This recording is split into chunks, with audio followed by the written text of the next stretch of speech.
spent every last penny we had and then some getting help for our son. Our first attempt was a wilderness camp at age 14, and then over the years we had him in 2 or 3 different rehab programs. He missed his Tolland High School graduation due to being in rehab in Florida. I received his diploma in the mail. He didn't get to walk across the stage full of pride and receive his diploma like his brothers did a few years prior.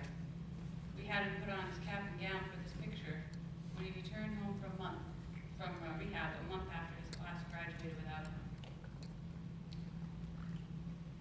Each time he returned home from rehab, he was full of hope and aspirations of what he wanted to do with his life. But relapse is a big part of addiction, and unfortunately, he was no stranger to this. He was in and out of rehab a few times. Randy's final trip to rehab was a bit different, in that it finally seemed to click.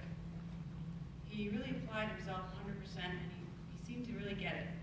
On one of my visits to see him, I flew to Florida, and I sat in an office with him and his therapist, and he read me a letter he had written. He read aloud, he cried, we hugged. I was ecstatic. He had finally reached out of that rabbit hole and grabbed a helping hand. His letter explained how drugs had affected his life negatively. This was the eye-opening experience I had been waiting for. I'd like to share some excerpts from his letter he wrote with all of you here, to give you all a look at addiction from the other viewpoint, through the eyes of a young man struggling to break addiction. My life has been in a spiritual void in the sense that I have become obsessed with using drugs that alter my mind. I became oblivious to the fact that they were impacting my life negatively. I preferred the feeling they gave me over my own success and well-being.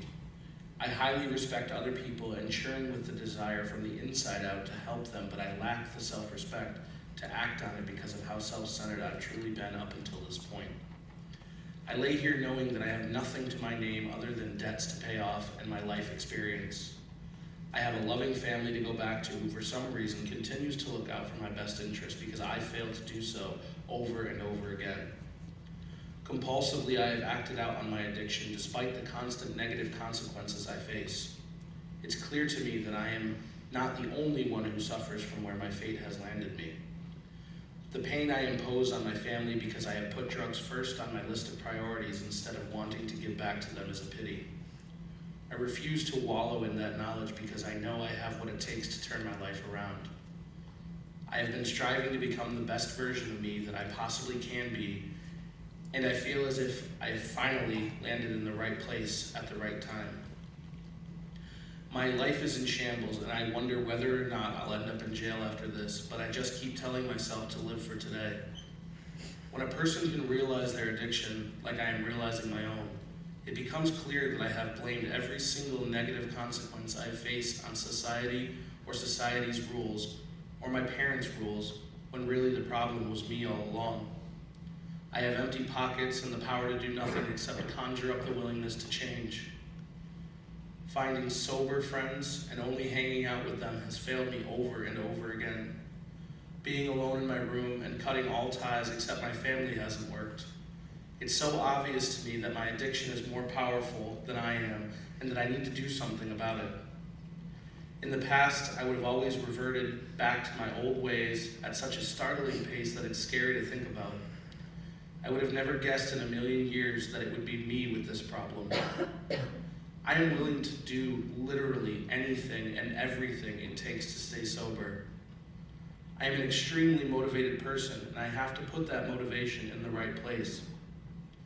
I think it's easy for an addict to be steered toward the wrong direction, which makes me realize what AA and NA is all about. I now realize that I need direction. I know that living for today is really my only option. At least I know that when I make it through today, I will have another one checked off, free of losing my freedom, self-respect, well-being, or even my life. I have so much hope for myself, and I am without a doubt whatsoever that I can do whatever it takes, and I'm putting 100% of my trust in this process, with the knowledge that there are others out there who have done this and can show me the way. I've tried way too many times to think myself into a better situation, and here I am again in rehab.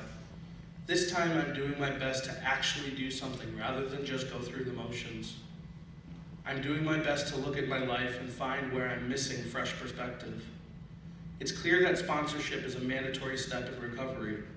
Obviously, we addicts can easily lose sight of reality if the wrong things surround us. I'm sure we have all become familiar with the phrase that hindsight is 20/20. You can all hear how intelligent Randy is and what an enlightening experience this rehab program was for him. However, as I stated prior, relapse is a big part of addiction.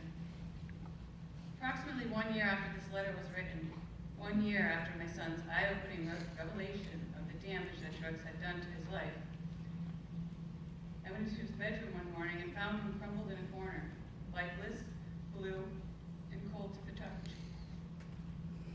It was 17 days after his 22nd birthday. The demon of addiction has taken my son from me forever. I shared his letter hoping that people would hear and understand that yes, my son got it. He clearly saw the damage that drugs had done to his life, and he was so intelligent. Yet he just couldn't stay away. You just heard my son's own words. I never thought in a million years that it would be me with this problem. No matter how many times he was warned that what drugs could do to him, he never thought it would happen to him, but it did. My son was just like all of you. He was a student here at Tolland High School. He walked the same halls as all of you. He worked at Papa T's. He also worked down the street at Wellington Pizza making red potato pizzas. He went to Tolland High School football games. He enjoyed going to Tolland Pizza and school dances with his friends. He hung out at the local Dunkin' Donuts with friends.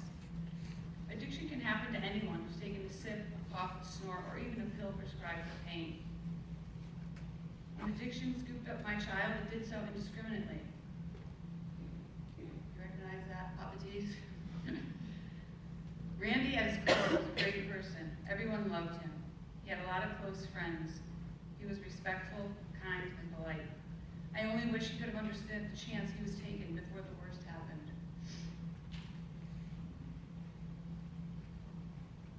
People begin using drugs for many different reasons. Peer pressure, boredom. Please know that any and all substances are scary to play with. Please don't think that, oh, it's just marijuana, or it's just one try.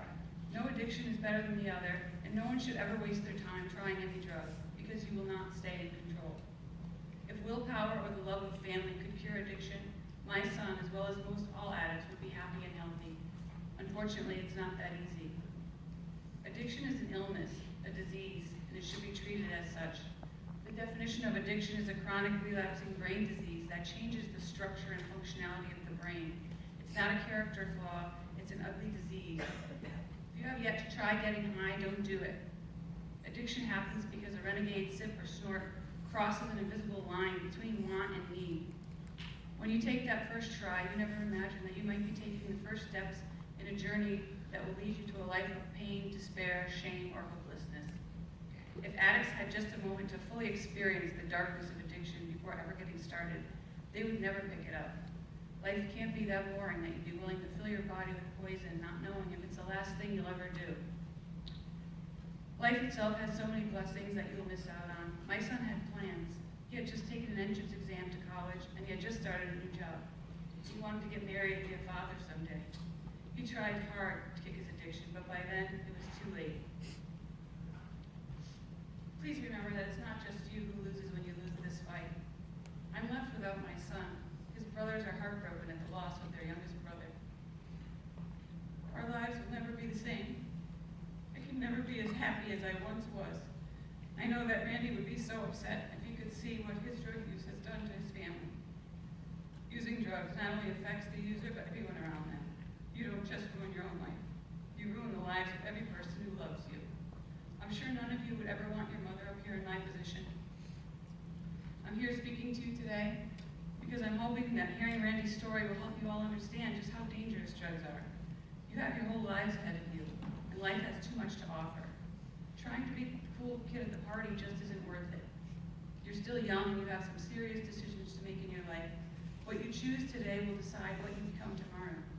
As my very gifted 22-year-old son pointed out to us in his letter, hindsight is 20/20. I know he would change the choices he made if only he had the chance.